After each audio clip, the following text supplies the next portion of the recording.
Welcome to The Fix, the new way to get your copy reviewed by two former copy chiefs.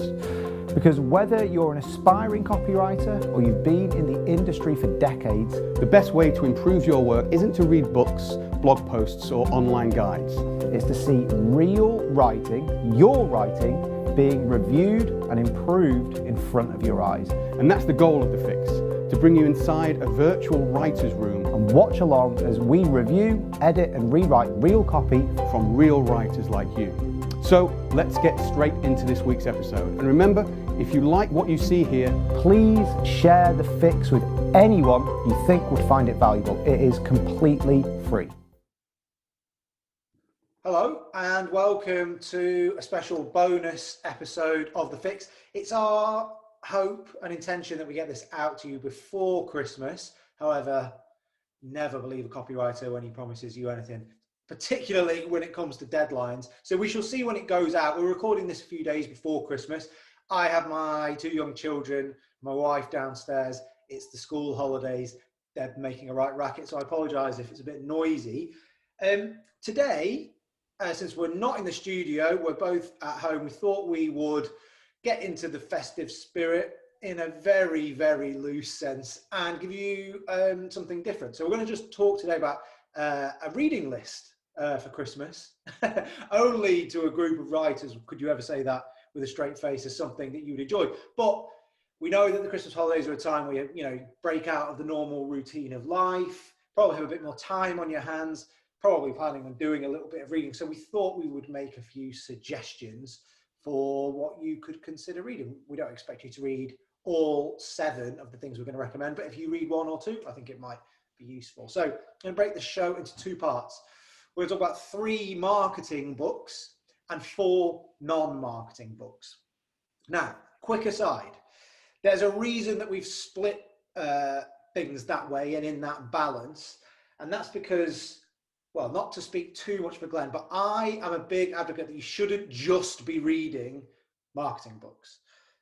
In fact, I used to talk to all of the copywriters at the copy team I used to run, in particular a couple.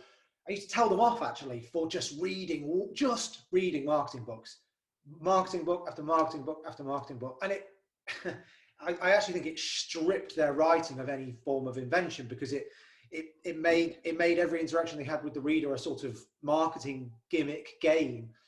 That's not to say marketing books will lead inevitably to that, but you want to have a nice broad reading set and you don't want to just be reading about one thing. So with that in mind, there were 2 quote unquote marketing type books that I asked all new members of staff to read at a company I used to run, in particular all new writers. So we're going to kick off with those because these have been staples of what I've asked my copywriters to read for years, and I don't intend to change that. So the first 2 books I would recommend reading, if you haven't read them already, are Made to Stick by Chip and Dan Heath, and Great Leads by John Ford and Michael Masterson. Mark Ford is his pen name. Just to tell you a little bit about both of them. Now, just to be clear, we don't get any affiliate links or anything like that. we're not promoting anyone else's stuff. We're just recommending things that we think would be worth your time. Both of those books are fantastic. Great Leads is I would say it's the best copywriting book that I've ever read. And I say that knowing that Glenn wrote a book on copywriting, The Art of the Click, which is a fantastic book as well. However, I can't in all good faith stand here and recommend you read Glenn's book. But Great Leads is a fantastic book purely because it boils the choices that you have to make at the start of writing a piece of sales copy down to, I think it's 7 specific lead types you can use. So it gives you 7 ways forward and 7 decisions to make. And I always found that really, really useful, because I won't go into the details of what those leads are, but just forcing you into that decision-making process of like, right, what type of copy am I writing and what type of lead might I want to use? It puts you in a really useful space, I think, and it's got loads of fantastic examples. We could perhaps talk about that a little bit more next year, because I've asked John Ford to come on the show, and he's agreed he's going to do that in the new year. So maybe we'll do a deep dive on that book. Before I let Glenn say anything, I'll also tell you why I used to recommend Made to Stick, which is not particularly related to copywriting. It's not written for copywriters, but it's written all about ideas. And it lays out the characteristics that good, sticky, that is memorable, I suppose, idea is the qualities that those sorts of ideas have. And of course, that's the type of thing we want to write about. We want to write about things that leave an impression in people's life, in their mind. They think about them later or whatever, because if we can write about those sorts of things, then we know we're kind of part of our readers' world in some way or another. And that's a massive step towards getting a conversion. So those were two books that I always used to recommend. Glenn, I know that you've got a specific book you want to recommend, but did you ever, just before you get onto it, did you ever ask your copywriters to read any specific books, or those two, in fact? Yes.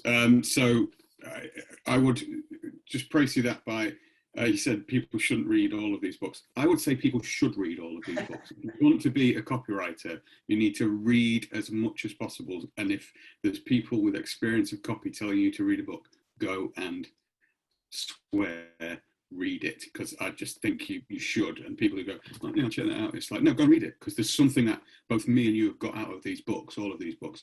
Made to Stick and Great Leads, yes, of course, they're like staples. In The Art of the Click by Glenn Fisher, there is an interview with John Ford and Mark Ford which talks about it. No, but no, it's a great book, especially for long copy. Sales letters, really useful, but also just for how to pitch things, in the sense of what kind of advert are you writing. So it works on a broader aspect, even if you're not in the long copy world. If you're in an agency side thing, it's really useful. And Made to Stick, for some reason, the thing that always sticks in my head about that was the acronym in it. I'm sure it said success, and it like broke down the thing, but it didn't have a second S on success or something like that, which I just thought, I could imagine the writers like really going, oh, we haven't got one, oh fuck it, just like we'll just not use it. But yeah, so I would definitely, when we spoke about this before on the marketing side, I would echo everything that Nick said. If you just read marketing books, you will be the most boring person in the world. Do not do that, and your copy will be boring. And you will also end up in a world, which we'll figure this out probably in the new year, how to describe this, but you'll just end up in that world that is only measurable. And though there's loads of good stuff in that world, it just stops you from thinking outside the box and doing other stuff, because you're just in the same rules, and you have confirmation bias over and over and over again. And it will get you in a bad place. That said, there are loads of like interesting marketing books. I've got hundreds behind me. Ironically, when I this morning went to find the one that I wanted to add to that list, I couldn't find it. That's probably because I've bought so many copies of it, but I've given it away to so many like students and mentees.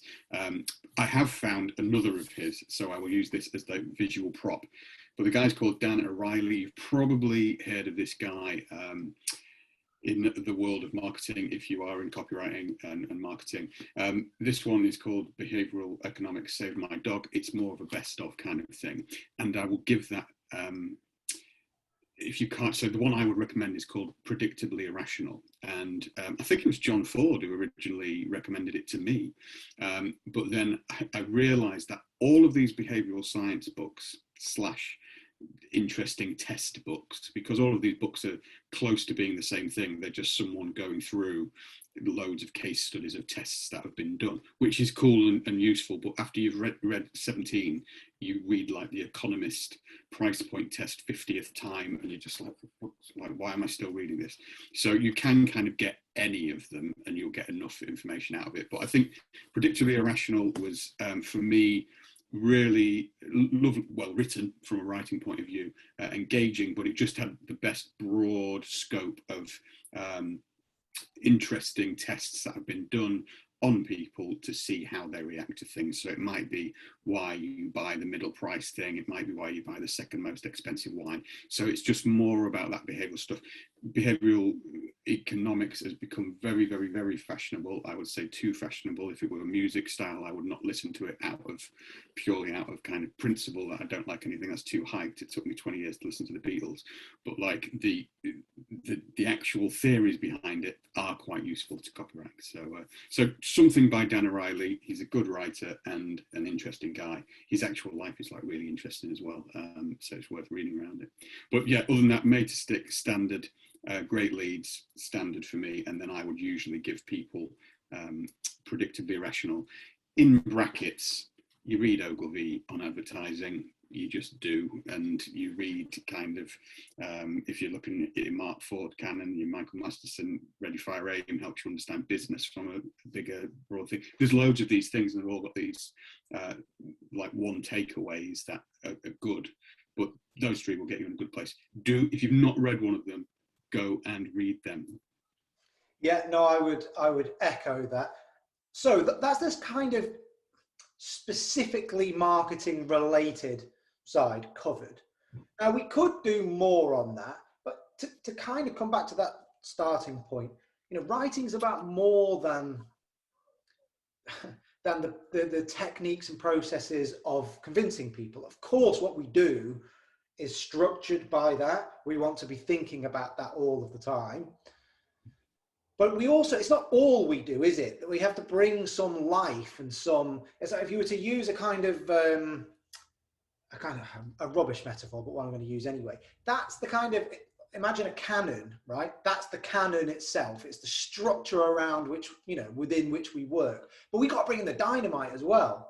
We've got to bring something explosive to play. And that, I don't think, will come just from the world of marketing. It needs to come from somewhere else, within yourself, usually. So these four, we're going to give four more recommendations. They're not all actually books. In fact, neither of mine are books in the traditional sense. Paintings. yeah, it's an episode of The Fix. No, yeah, it's going UFC wire. No, we've got to bring something else into play, and we've got to stimulate another part of our brain, because it's only when you get that marriage of those two worlds that we get a really great piece of copy.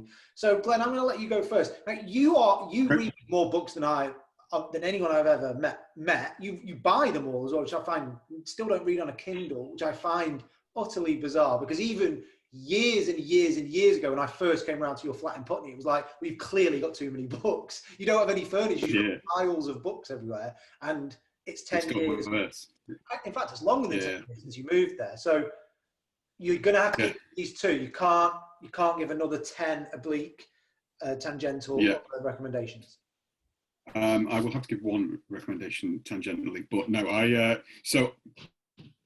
my first one is, I'll do the hard one first, and then I'll give you some more fun later on. But the first one I'm picking, because I've read so many books and because there are so much, it's a big one and it's a hard thing to read. But take your time. You can dip into it and what have you if you like. You don't have to read it out all in one go, because you'll probably go insane if you do. Like many of the people featured in it have gone insane from doing exactly that and understanding too much. But the book I would recommend is The History of Western Philosophy by Bertrand Russell. Now, that sounds like, oh my God, you pretentious little git kind of thing. What are you talking about? And if you want to read a slightly less pretentious version, you can read A.C. Grayling's more recent History of Western Philosophy, which is pretty good as well. But I encourage you to do this. If you haven't, you could start with Sophie's World. I'm giving you too many things. Read this. Go straight forward, because it's really, really readable. And as a writer, you're going to be on high-level reading anyway. But it is surprisingly readable. And despite how daunting it looks as a book, it's not as daunting as it seems. And it's really interesting. I find it quite exciting. It basically goes from the time of the Greeks to modern day, or as modern as Bertrand Russell was in the early kind of 1900, 1950, 60 kind of 60s, around there. And it goes through each philosopher and gives you a quick understanding of what their philosophy was, how they saw the world, and then why. And then the next one kind of says, that all made sense, but this, and it kind of improves. And you see that that's how philosophy basically works, is everybody goes, oh, it's this. And then mostly until kind of 1900, they went, and that's God. And then they went, oh no, it's not actually God, it's this thing. Anyway, it goes through all of those things. The reason I would recommend it, apart from it making you a more interesting person, because you'll have more interesting ideas and be able to refer to these people and do it, it makes you think more deeply than I would say a behavioral economics book will do, and which only looks at stats and on the surface of things, which is my main criticism of that kind of stuff. This makes you go further into people. It makes you understand why people do what they do. It makes you understand the motivations we have in life, why as humans we are writing to humans. I always remember Dave Trott talk when he's saying all of these platforms, all of these techniques, all of these things, you're missing the point that at the end of the day, what never changes is the fact that we are writing to humans and we're trying to persuade humans. And this book explores what makes humans think, what makes them act, and what makes them do things. So for me, that's perhaps the most fundamental thing you can understand as a copywriter. And that's why I would recommend that. It is tough, but it makes you look intelligent if you've got it on your side of your toilet. So you've got a double bonus there. But it's worth giving the time to. Don't try and take it all at once. It's kind of, this is like a Routledge version. It's like 750 pages. But each chapter, each one is broken down to like 3 or 4 pages. So it's not like stupid where it's like, I'm going to die halfway through this. It's readable. One additional recommendation I would make, just of my own, is whenever I'm tackling a book like that, I've never read that, I'll give it a go within a year. I always just download it on my Kindle, which I know is heresy to you, but I've always found it ever since I read, if anyone's ever tried to read Infinite Jest, a book like that, that's David Foster Wallace, and it's like 1,200 pages long. I always found books like that easier to read if I just read them on my Kindle, because I wasn't daunted by how much I had to go. You can sit and read one of them for an hour, and you've made a tiny little dent of them. I hate, yeah. This is Infinite Jest, and it's this is thing. So technically, it's smaller than Infinite Jest. Well, there you go. But Infinite Jest is the gold standard, hard. That's the kind of hardest book to read ever. Yeah. So read it on your Kindle or your e-reader if if it's too daunting. I'm going to make a different sort of recommendation. So I'm a big advocate when you're trying to stimulate the creative part of your brain, you're searching for ideas, or not searching for ideas, you're filling the well so that there's something there when you need to go to it. That's probably a better way of thinking about it. I like to try and read books of essays or books that, incorporate viewpoints from lots and lots of different people, because I think you just increase the chances of a positive collision, two ideas connecting in a way that perhaps you hadn't foresaw, or just if the first person you read doesn't really do it for you, then you're quickly onto the next one. So both of my recommendations kind of use that underlying logic. The one I'm going to recommend is a book called Aftershock. So this is I'll just read you the subcopy. The world's foremost futurists reflect on the last 50 years. So actually, there was a book 50 years ago called Future Shock, which was a series of essays by futurists at the time, which you can also go back and read. That's fascinating, by the way. Going back and looking at what people thought the world was going to be like is imagining a different timeline almost. Most of it's wrong, but in an interesting way. So this is Aftershock. It reflects on that. Both books would do the same sort of thing. So this is edited by a guy called John Schroeder, who is involved in the technology world in all sorts of interesting ways. But it has tons of essays from all sorts of different people. And if you write about technology, and let's face it, the tech world is kind of eating everything, right, you can't write about the weather now without writing about technology. Do you see what I mean? Like, it's becoming almost everything. That's a fantastic way of getting lots of different viewpoints. And I don't mean that in you've got to read lots of views as if, I don't know, diversity for the sake of diversity. I just think creativity is about the collision of ideas and unexpected connections. And to increase the chances of that happening, I seek out things like that. So anthologies, anything that involves lots of different people's points of view and ways of looking at the world. And I try not to read them in order. It's another recommendation I would make. So I just, obviously skim through for people I know, but then I might just randomly pick, I'm going to read essay 13 and essay 14. You never know if just reading them in that order will just trigger off an idea or a connection that you hadn't made. And I've found again and again that getting into that mindset is often what leads to a good idea down the line, because it just goes in an unusual way. And you need that collision of ideas on some level. So that's my next recommendation. Glenn, do you want to, I mean, I don't know where you're going now because you started so highbrow. So highbrow, scarily so, and so big as well. Such a brick, as they say. So my next one, so that recommendation was in the same kind of breath as yours, Nick, in the sense that it's about getting ideas. It's about seeing where people are, like what people are thinking. And it's that kind of understanding the world from a broader angle. And that's such an important aspect of copywriting that you get to some extent in behavioral books and marketing books, but you don't quite get that depth of flavor and the kind of the dynamite of different ideas.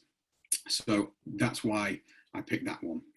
The next one, the other thing I believe very strongly about reading and writing is that, well, I believe that writing is ultimately just reading. Like, you need to read a lot if you want to get good at writing and understand how to do it. I think it was William Faulkner who said, oh, you just read, basically, and that's, if you want to see how the greats do it, just read them. It's literally the best resource in the world. It's already there. So you need to read a lot to improve your writing. So this one comes from a place of how do you actually get better at writing? And I think one of the best, there's obviously millions of tips on how to write better. And when it comes to copy, there's millions of tips on how to write differently. But when it comes to copywriting, I think one of the things that will serve people the best will always be the idea of writing with economy and getting as much into as little as possible. Now, that's coming from a long copy trained person. That might seem ridiculous because I'd take 10,000 words to explain one idea, kind of thing. But at the same time, that's not 10,000 words of waffle. You've got to be making sure everything, every line, every word means something, and it's all there for a reason. Otherwise, if you're babbling, people won't flow with you. Even more so on a Facebook advert, on a out of home advert, anything, or on a TV thing, it's all about economy. So you've got to learn to write in an economical way and say as much as possible in as few words as possible. Typically, when people go to this piece of advice, it's always Hemingway, and yeah, I love Hemingway. Or Raymond Carver, those are the yeah, but you've got the standards. So I thought, rather than doing Hemingway, which I normally would do, and I've obviously given loads of book recommendations in my life, so I'm trying to be a bit different today. I've picked a new one, which is perhaps the most recent example of writing with economy done so damn well, like annoyingly well. And it's a novel. It's called Assembly by a writer called Natasha Brown. And as I say, that book was like 700 words. This is, I say it's a novel, and I believe it is a novel. Some would maybe argue that it's a novella. It's literally 100 pages, but it's not a novella. It is a novel. That's because there's so much packed into it. The story, I won't spoil it too much for you, but it's just, it's a young black woman who works in the city and is going to like a posh weekend party, and it's kind of all about the hidden prejudices and all this kind of stuff, but also about Britain now and all this kind of stuff. It's a very clever book in the sense that its contents is clever. But what I would encourage you to think about when you're reading this, and that's perhaps something we should say, especially when it comes to novels, I would say read as many novels and pieces of fiction as you do anything, marketing and all that kind of stuff. But when you do read it thinking, what am I seeing here? What am I experiencing? Like, what is the writer doing? And read it with a slightly critical thing. Disclaimer, that will probably ruin your life as it has mine, because everything you read is like, oh, I see what you're doing here, clever. So you never fully enjoy something, but that's the risk of doing this. But when you read through it, you will see the sparse language, so much stuff broken down in that kind of Hemingway style of just so little said, but with so much said, but with so few words. It's very, very good. It's stuff that you know doesn't need to be said, which is huge. If you can connect with a reader in your copy and get them thinking stuff without you having to say it, you're already like halfway there to persuading people to do stuff, because it's just, you've already got them going, yes, I agree with you, even though you've not even said it. So it's that quality I think you've got to study in as a writer. As I say, historically, looking at Hemingway's and stuff like that, and Raymond Carver's, but I think Natasha Brown has done an excellent job in this. It's probably the last place you would expect to see her book, like on a copywriting advice thing, but actually, aside from all the other great things it's a very, I was very impressed. I was like, oh wow, like that's how you write, kind of thing. So check it out. Again, I don't think most people would have come across it, which is why I include it, rather than going and reading The Old Man and the Sea, which everybody probably has already been told at some point to read. And I would recommend reading that, but that's something different for you to try. And it would give try and read that. Maybe I'll try and read that before the next time we record one of these, whenever that is. So obviously it's about to be Christmas, so Glenn's Christmas schedule is crazy. Mine's just sitting. This is an escape for me, coming upstairs and doing some work while I'm finished. I'm done. I think I'm. I think my turkey's cooked. Yeah, although we're pretty much vegetarian in this household now, so there's no turkey, but we've got a fake corn ham roast. Who knows what that's going to taste like? That's the ultimate tangent, and we must avoid taking it. I'm going to give you my final recommendation, which isn't a book at all. So I'm just going to give a quick shout out to magazines and quarterly journals, if you want to think about it like that, because it's another great way of filling your head full of ideas, and again, taking advantage of lots of different viewpoints. But sometimes I'm not in the right frame of mind to read a really heavy book or a long book, or even a book of any sort. I kind of just a bit frazzled. Maybe there's a lot going on at home. You're really busy with work, and you're like, oh, I don't want to sit and read a book. And I've always found that magazines are a great way of kind of cracking that, if you know what I mean, because it's a way of stimulating your imagination and your brain, but without the baggage of approaching reading a book, which is a bit of a bigger commitment. I found this first. I used to be, I'm not so bad anymore, but I used to be a really nervous flyer. And I used to hoard books that I thought I could read while I was on a plane. And then I realized I couldn't focus because I was nervous about being on the airplane. Just did not have the required focus. And the way I cracked that was through buying loads of magazines, usually history magazines, a bit of politics and stuff like that. But I found it easier to concentrate in short bursts. And that's something that I've carried through to kind of trying to think about being more creative, or to fill the well, to use the same metaphors I used earlier. Because again, short bursts, maybe I only have 15 minutes before the next thing I have to do, before, Noel wakes up from his nap, or Thomas is done. These are my children. They're busy doing stuff. I might have to fit it in quite quickly. And a magazine is a great way of just fitting something small and discreet in.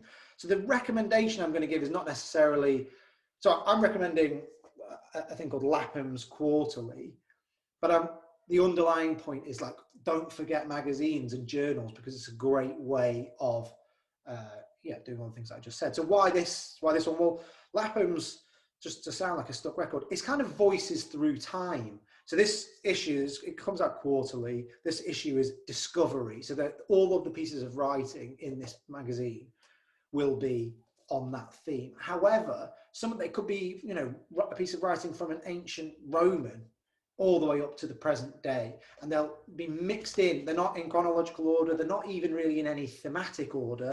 There's kind of art and maps and poetry and all sorts of stuff in there. So lost and found cities. And then this page is all about 1918 Berlin. It's just a really eclectic mix of writing. Now, I'll caveat that by saying, you can go 20 pages through one of these things and just think nothing here has grabbed me. It's not like, it's an idea a minute or a page or whatever. It's not as rich as that, but it's very, very diverse. And you just come across stuff that you just wouldn't anywhere else. So the classic one was, I found they published in one of them, I think it was about technology. I may have misremembered this, but it was something along the lines of Nikola Tesla's diary.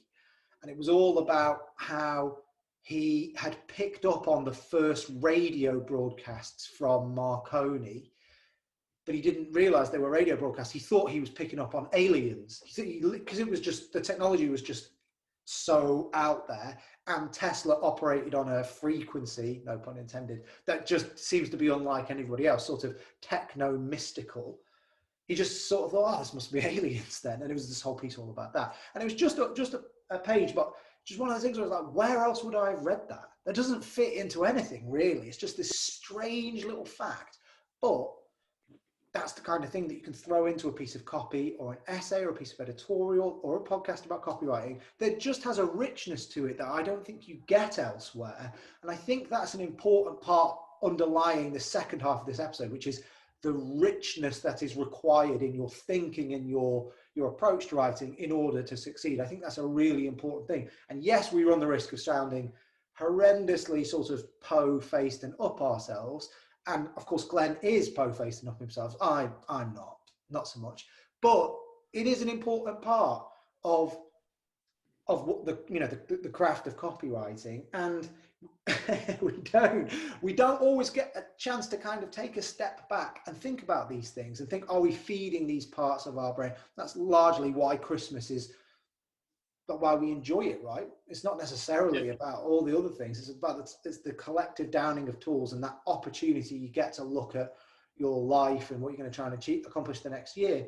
Things like this are a nice way of, okay, I'm going to try and build that into my life in some way because I think it will enhance my thinking and it will bring a richness that maybe wasn't there. And I think that's important. People will have probably noticed already, if you're a copywriter and a creative person, is people who aren't, which is the mass amount of general public, and most people we're writing to, they'll go, how do you have these weird ideas? Like, you're such a weirdo, you have all these weird ideas, where do you get these weird ideas from? How do you do that? I wasn't born with these weird ideas. It's just that it's just that I've just absorbed stuff, and I've just taken it in, and I've let my brain, which might be a bit weird and process things in a different way, but it's only because of stuff I put in. And the more you put in, you will notice that it comes out in more interesting ways. So it is the universal thing. That magazine suggestion by Nick is a great example. You've just got to put these like little strange stories in. And I would say we've gone, like we mentioned Infinite Jest, which is probably like kind of when you have an argument and you mention Hitler, the argument's over. But like as soon as you mention that, you have gone too pretentious. But I would also underline the fact that it's not just about reading highbrow stuff and what have you. Read smash hits as a magazine subscription, if you like. Yeah. It's just about finding little information nuggets. It's about, again, universal, but being curious, finding this information. Because if you are writing for a particular, I won't single it out, it'll make me sound like a weirdo, but if you was writing for a particular product where the market reads smash hits, then you need to be in that world and you need to understand the colloquial languages, you need to understand what's going on. Just because you're a 70-year-old copywriter doesn't mean you can't write to that market. It just means you need to understand that market. And the only way you're going to do that is by reading what that market is consuming. So there you go, you need to read as widely as possible. So highbrow, lowbrow, big books, small books, books as big as your head, although never eat anything that's bigger than your head. It's a great advice there once. So, but yeah, anyway, just read as much as possible, but read everything that we mentioned today. And just to come back before we wrap up to the original point I made, the key word that Glenn mentioned there was curiosity. And I know that we have a very wide audience. People do all sorts of different things, and this has probably been more aimed at the hardcore writing segment than the small business owners or whatever. But all writers on their CVs or their covering letters claim to be really curious, right? And we know that curiosity is kind of the precursor to creativity, right? So we know that it's important. One of the reasons I mentioned not reading too many marketing books or not reading exclusively, books in one given field at the start was actually what that demonstrates is a lack of curiosity about the world, that there's everything out there in the world that you could possibly be interested in, and yet you would dedicate yourself entirely to one thing, seems to me to be the absence of being curious about the world. I don't see how you square those two things off against one another. However, you may have a different opinion. So we wanted to kind of turn this around a little bit. We're trying to post these videos on YouTube as well. So if you've got suggestions of books that you would recommend we read or the wider audience reads, then do post them in the comments underneath. We'll come in and try and reply where we can. You may disagree, or you may have suggestions that you want to add on top of ours. It would be great to kind of start a little bit of a debate. And we're always looking for new little things we haven't read or little avenues that we haven't explored yet. So whatever it is, whether it's a marketing book or not, please do let us know what you're reading over Christmas. And if you read any of the suggestions that we made and enjoy it, then let us know too. So pop your comments in the comments box below if you're on YouTube. If you're not, you can find us on YouTube. I'm not going to get into that now. For now, we'll try and get this out before Christmas, and therefore we will say now, Merry Christmas. If we get this out after Christmas, I'm not going to edit this, but just imagine I didn't say that, and I hope you had a good Christmas. So we're covered either way there. That's an A/B test. I got news for you, Claude. You're on both sides of the test there. So just Merry Christmas / for next year. Have a good Christmas. Don't worry about what timeline you're in. It's not a problem. It's like a plot from one of the books Glenn would read. I was going to say it's turning into Infinite Jest already. Right, let's sign off there. Hope you have a good break, whatever it is you're up to, and we will see you again in the new year. Thank you and goodbye. And there we have it. We hope you got something valuable out of today's episode of The Fix. Maybe it sparked an idea or two for your next writing project. Maybe it triggered a new headline, opening line, or story to tell your reader. Maybe it inspired you to scrap what you have and start over. Or maybe it made you want to submit your current work in progress for a little constructive feedback. If that's the case, then please send it to us at feedback@longcopymasterclass.com. Or if you don't want us to review a specific piece of writing, send us a problem you're trying to solve. Or a challenge you want input on, and we'll do our best to help. And remember, if you like The Fix, please do share it with other writers, business owners, and marketers.